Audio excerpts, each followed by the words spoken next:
अस्सलाम वालेकुम। 8th class chemistry का आपने चैप्टर नंबर 2 स्टार्ट किया था, जिसमें हमने कल देखा था कि एटम्स का जो फंडामेंटल पार्टिकल है या बेसिक पार्टिकल है इलेक्ट्रॉन, वो कैसे डिस्कवर हुआ with the discovery of cathode ray. तो इसी तरह प्रोटॉन भी एक इसी तरह के एक्सपेरिमेंट में डिस्कवर हुआ था। तो आज हम देखेंगे कि प्रोटॉन कैसे डिस्कवर हुआ था।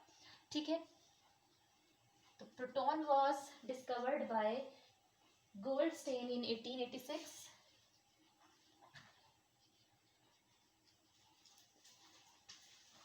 ठीक है, गोल्डस्टेन ने डिस्कवर किया था और बिल्कुल वैसा ही एक्सपेरिमेंट था जैसे discharge tube experiment cathode ray के लिए किया गया था। ठीक, तो हम यहाँ पे ड्रॉ करते हैं। सपोज ये हमारी डिस्चार्ज ट्यूब है, इसमें उसी तरह से 2 इलेक्ट्रोड्स लिए हैं, बस यहाँ पे जो इलेक्ट्रोड्स थे वो सर्कुलर प्लेट्स की फॉर्म में थे। ठीक है, वहाँ पे क्या था, जस्ट इलेक्ट्रोड्स लिए थे कोई भी, और यहाँ पे सर्कुलर प्लेट्स की फॉर्म में इलेक्ट्रोड्स लिए गए थे, यानी मेटालिक प्लेट्स आप कह सकते हो ली गई थी, या कंडक्टिंग प्लेट्स ली गई थी, और फिर वो कनेक्टेड थी बैटरी के साथ। ठीक है,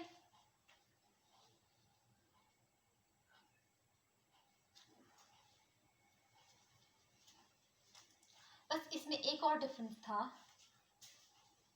मैं आपकी बुक वाली डायग्राम फॉलो करती हूँ क्योंकि ये रिवर्स हो जाएगा, फिर आपको कंफ्यूजन होगी। ठीक, तो अगर ये कौन सा वाला टर्मिनल है बैटरी का, मैंने क्या बताया था, जो शॉर्ट साइड है, इस तरह का साइन बना हो तो उसकी शॉर्ट साइड पे क्या होता है, द नेगेटिव टर्मिनल, और फिर लॉन्ग साइड पे पॉजिटिव टर्मिनल। तो हम यहाँ से अगर फॉलो करें तो ये वाला इलेक्ट्रोड कौन सा बनता है, पॉजिटिव वाला, और वो कौन सा होता था, एनोड। ठीक है, और ये वाला टर्मिनल कौन सा बनता है, नेगेटिव वाला, जो कि होता है कैथोड। ठीक, बस यहाँ पे एक ये डिफरेंस है, जो कैथोड प्लेट थी उसके अंदर होल्स थे, बहुत सारे होल्स थे। ठीक है, जो कैथोड यहाँ पे लिया गया था वो परफोरेटेड प्लेट ली गई थी। Perforated means a plate having holes in it। ठीक है, ये चीज जरूर मेंशन करनी है आपने, परफोरेटेड प्लेट थी। ठीक, अब क्या हुआ, जैसे ही बैटरी का स्विच ऑन किया, बिल्कुल वैसे ही यहाँ पे भी एक गैस फिल की गई थी लो प्रेशर पे। ठीक है, तो क्या हुआ, वही क्या होना चाहिए था, इधर से कहीं से इन्हीं गैस मॉलिक्यूल्स में से इलेक्ट्रॉन्स निकलने चाहिए थे in the form of cathode ray, वहां पर जाके उस तरफ एनोड पे जाके खत्म हो जाने चाहिए थे। ठीक है, वहां पे एब्जॉर्ब हो जाने चाहिए थे, ऐसा होना चाहिए था ना, क्योंकि ये बिल्कुल वैसा ही डिस्चार्ज ट्यूब एक्सपेरिमेंट है। तो ऑब्जर्व ये किया गया कि जब कैथोड परफोरेटेड थी तो ऐसा ऑब्जर्व किया गया कि कुछ रेज, जो कैथोड रेज जब यहाँ से यहाँ मूव कर रही है ना, मैं इसको सी से रिप्रेजेंट करती हूँ, जब कैथोड रेज कैथोड की तरफ से एनोड की तरफ रश कर रही थी, तो सेम टाइम पे कुछ इनविजिबल रेज जो हमें दिखाई नहीं दे रही थी, कैथोड रेज तो विजिबल थी ना, वो ग्लो कर रही थी तो हमें दिखाई दी। ठीक है, तो कुछ इनविजिबल रेज थी जो कैथोड के ऑपोजिट डायरेक्शन में भी मूव कर रही थी, लेकिन वो कब नजर आई, जब हमने परफोरेटेड कैथोड ली तो वो रेज इन सुराखों से, जो होल्स थे, इनमें से पास होकर डिस्चार्ज ट्यूब की वॉल के साथ जाके टकराई। ठीक है, तो वो जो इनविजिबल रेज थी उनको हम, क्योंकि वो इन होल्स में से पास की, तो हमने जस्ट उनका नेम रख दिया केनाल रेज। ठीक है, कुछ रेज देखने में आई हैं इस एक्सपेरिमेंट के रिजल्ट में जिनका नाम हमने केनाल रेज रख दिया है। ठीक है, और वो कैथोड रे के ऑपोजिट मूव कर रही हैं। ठीक, और यहाँ आगे क्योंकि वो इनविजिबल है तो यहाँ नजर नहीं आ रही, लेकिन कहाँ दिखाई दे रही है, यहाँ जब वो ग्लास पर आके फॉल करती हैं तो ग्लास पर ग्लो प्रोड्यूस होता है, बिल्कुल वैसे ही जैसे कैथोड रे जब ग्लास पे फॉल करेगा तो ग्लो प्रोड्यूस होता था। ठीक है, तो जब ये ग्लास पे फॉल करती हैं, ये डिस्चार्ज ट्यूब की वॉल के ऊपर फॉल करती हैं ये रेस, तो क्या प्रोड्यूस होता है वहाँ पे, ग्लो, और हमें नजर आता है कि यहाँ पे कुछ हुआ है। ठीक है, बिल्कुल ऐसे ही जब कैथोड रे वहाँ मूव कर रही थी तो वहाँ पे ग्लो प्रोड्यूस हो रहा था। तो ये इंडिकेट हुआ कि यहाँ पे कुछ रेस प्रोड्यूस हुई हैं जो इस वॉल के साथ आके टकरा रही हैं और यहाँ ग्लो प्रोड्यूस हो रहा है। ठीक है, तो ये एज्यूम किया गया कि वो रेस जो है वो इस डायरेक्शन में मूव कर रही होंगी, क्योंकि कैथोड रे तो इस डायरेक्शन में मूव कर रहा है, ये वाली सारी रेस यहाँ आ रही हैं। ठीक, तो एक्सपेरिमेंट इतना था। अब हम देखते हैं कि रिजल्ट्स क्या निकले इसके। ठीक है,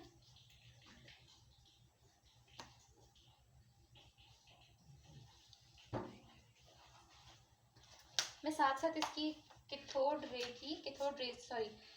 इन कैथोड सॉरी केनाल रेज, इन केनाल रेज को लेटर ऑन, यही केनाल रेज क्या थी, प्रोटॉन, जैसे कैथोड रेज इलेक्ट्रॉन क्या नाम दिया गया था उन्हें, इलेक्ट्रॉन का। तो इसी तरह ये जो केनाल रेज थी, these were due to protons, ठीक है, वो असल में प्रोटॉन्स थे जो वहां मूव कर रहे थे, ठीक।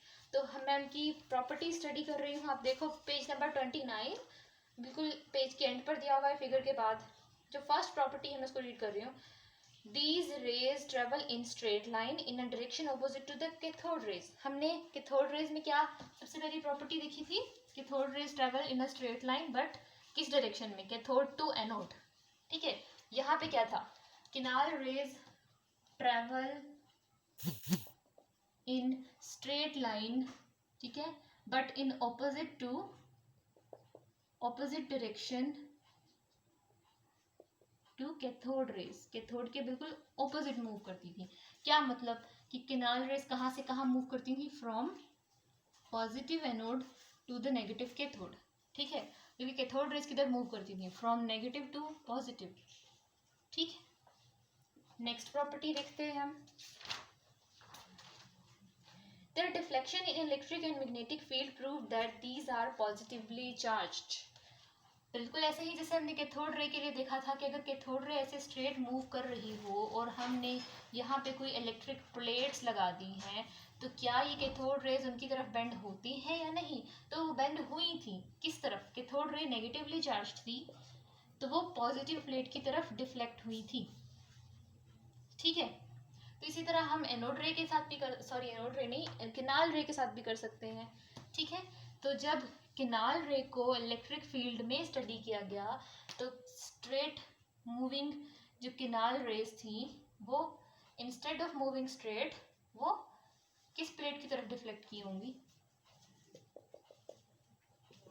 Negative, they deflected towards the negative plate of the electric plates, ठीक है, उनमें से नेगेटिव प्लेट की तरफ वो मूव कर गई थी। इसका क्या मतलब है, नेगेटिव चार्ज से वो अट्रैक्ट हो रही हैं, नेगेटिव प्लेट उनको अट्रैक्ट कर रही है। कब अट्रैक्ट करेगी नेगेटिव प्लेट किसी को, जब उसके खुद के ऊपर पॉजिटिव चार्ज होगा, ठीक है। इट मीन्स कि जो केनाल रे थी वो कोई पॉजिटिव चार्ज पार्टिकल्स थे जो कि किस तरफ मूव कर गए, जब कोई नेगेटिव प्लेट उनके पाथ में रखी गई तो वो स्ट्रेट मूव करने की बजाय उसकी तरफ डिफ्लेक्ट कर गए, ठीक है। तो सेकेंड प्रॉपर्टी यही है कि deflection of canal rays towards the negative plate of electric plate, it shows that they are positively charged, ठीक है। सेकेंड प्रॉपर्टी क्या हुई, they have a positive charge। Third property क्या है, the nature of canal rays depend upon the nature of gas। Cathode ray में क्या था, हमने देखा था कि जो भी गैस उस डिस्चार्ज ट्यूब में फिल करो, जिस नेचर का भी कैथोड ले लो, कैथोड रे किसी पर भी डिपेंड नहीं करती, एक ही नेचर की उसी तरह की कैथोड रेज हर गैस से प्रोड्यूस हो रही थी, ठीक है, क्योंकि हर एटम के अंदर इलेक्ट्रॉन सेम होते हैं, एक जैसे इलेक्ट्रॉन्स होते हैं, ज़्यादा कम हो सकते हैं, ठीक है। और हो क्या रहा था, वो इलेक्ट्रॉन्स एटम को, ये रहा ना इलेक्ट्रॉन, तो एटम को छोड़कर इलेक्ट्रॉन किधर मूव कर रहा था, टुवर्ड्स द पॉजिटिव प्लेट, ठीक है, ये पॉजिटिव प्लेट है, मीन्स ये एनोड है, ठीक, ऐसा हो रहा था, ठीक। लेकिन यहाँ पे क्या देखने में आया कि जब हमने गैस, जैसे सपोज अगर हाइड्रोजन गैस फिल की थी पहले और केनाल रेज प्रोड्यूस हुई, अब हमने उसे हटा दिया, अब हमने न्यू गैस फिल कर दी है, हीलियम गैस फिल कर दी है, ठीक है, जो डिफरेंट होती है हाइड्रोजन से, उसमें से कैथोड रेज तो वैसे ही जनरेट होंगी, लेकिन केनाल रेज उससे थोड़ी सी हैवी वाली जनरेट होंगी, यानी केनाल रेज के अंदर जो पार्टिकल्स होंगे वो ज़रा ज़्यादा मैस वाले होंगे, ठीक है, उनका मैस और चार्ज इंक्रीज होता जा रहा है। फिर अगर हम इससे भी लार्जर एटम यूज़ करते हैं, जैसे ऑक्सीजन एटम, वो हाइड्रोजन हीलियम दोनों से बहुत लार्ज एटम होता है, उसमें बहुत सारे इलेक्ट्रॉन बहुत सारे प्रोटॉन होते हैं, ठीक है, तो उससे कैथोड रेज तो बिल्कुल वैसी जनरेट हो रही थी, ठीक है, लेकिन किनाल रेज कैसी जनरेट हो रही थी, वो कुछ डिफरेंट थी, ठीक है, उनका मैस ज़्यादा हो गया था पार्टिकल्स का, चार्ज भी ज़्यादा हो गया था। तो इसका मतलब है they depend, canal rays depend upon कि हमने कौन सी गैस यूज़ की है, ठीक है, किस तरह के एटम से जनरेट हुई हैं वो उस पर डिपेंड करती हैं। इसका मतलब है वो जो किनाल रेज थी वो भी उस एटम से जनरेट हो रही थी, ठीक है। कैथोड रेज के लिए हमने क्या कहा कि जब हम कैथोड प्लेट को चेंज करते थे तो कैथोड रे पे फर्क नहीं पड़ता था। इसका मतलब है वो कैथोड प्लेट से जनरेट नहीं होती थी, कहाँ से, एटम से जनरेट होती थी, ठीक है। लेकिन अब जब हम गैस चेंज कर रहे हैं, गैस के एटम चेंज कर रहे हैं, तो वो किनाल रेज भी चेंज होती जा रही हैं। इसका मतलब है डायरेक्टली क्या मतलब है कि वो उस गैस के एटम के अंदर से तो प्रोड्यूस हो रही हैं, ठीक है। आप गैस का एटम चेंज करोगे तो किसी और तरह की कैथोड किनाल रेज जनरेट होंगी, ठीक। तो canal rays depend upon the nature of gas. Fourth, these rays do not originate from the anode, ये जो हमने अभी बताया कि ये कहाँ से जनरेट होती हैं, फ्रॉम द गैस एटम्स जो उसमें फिल कर रखी है हमने।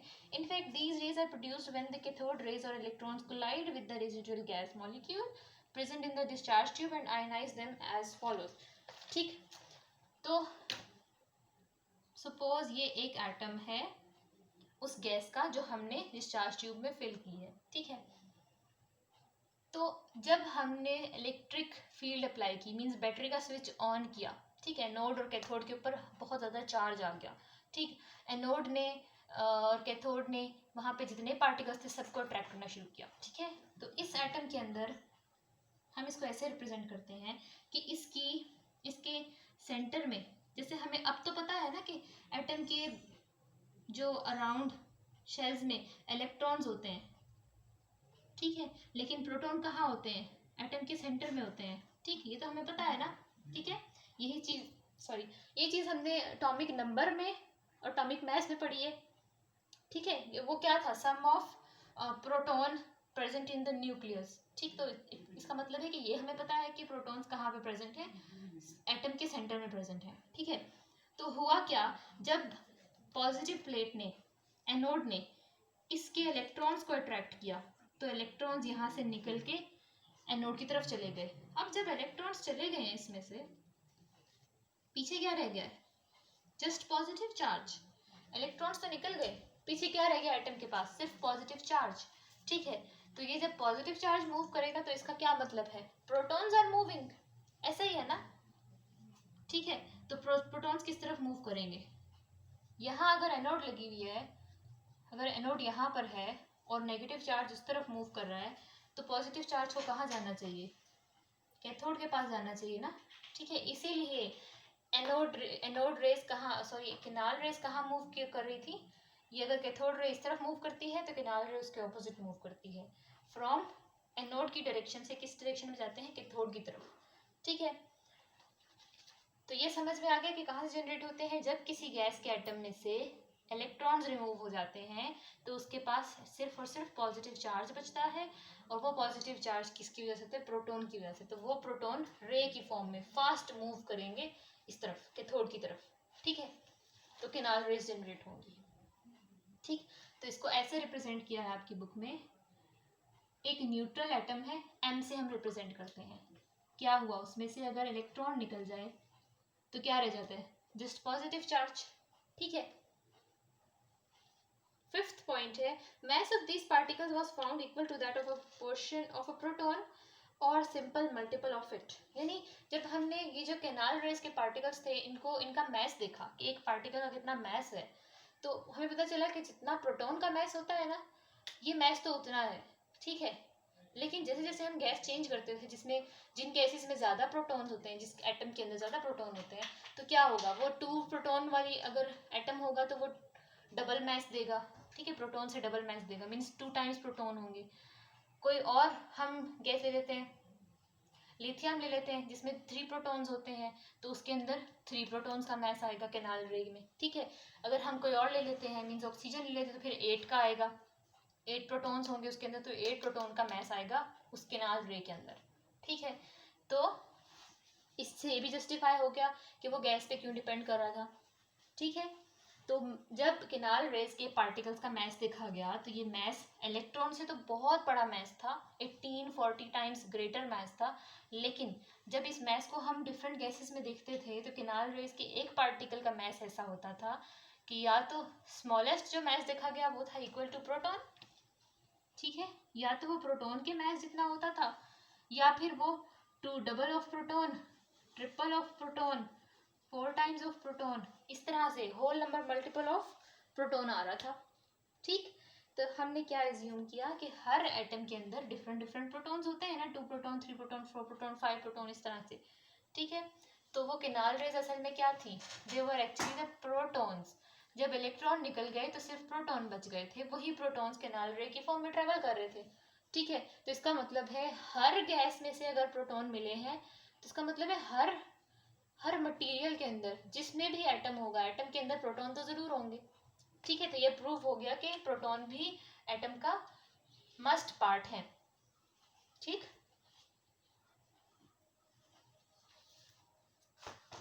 तो यहाँ तक हमने क्या देखा है, अरेंजमेंट, ठीक है। किसने एक्सपेरिमेंट किया था, क्या अरेंजमेंट थी, परफोरेटेड प्लेट ली गई, कैथोड प्लेट, ठीक है।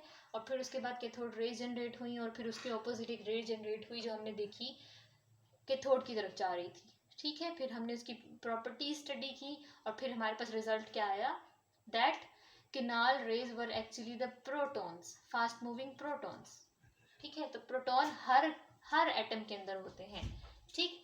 तो अभी तक हम क्या पढ़ रहे थे, एटम का स्ट्रक्चर पढ़ रहे थे ना, लेकिन अभी तक हमें सिर्फ इलेक्ट्रॉन के बारे में पता चला है, प्रोटॉन के बारे में पता चला है, लेकिन एटम की पिक्चर नहीं पता चली कि किस तरह से एटम के अंदर वो प्रेजेंट हैं। अब जब हम नेक्स्ट एक्सपेरिमेंट्स पढ़ेंगे तो आहिस्ता आहिस्ता एटम की पिक्चर भी डिटरमिन होगी उसमें, ठीक है।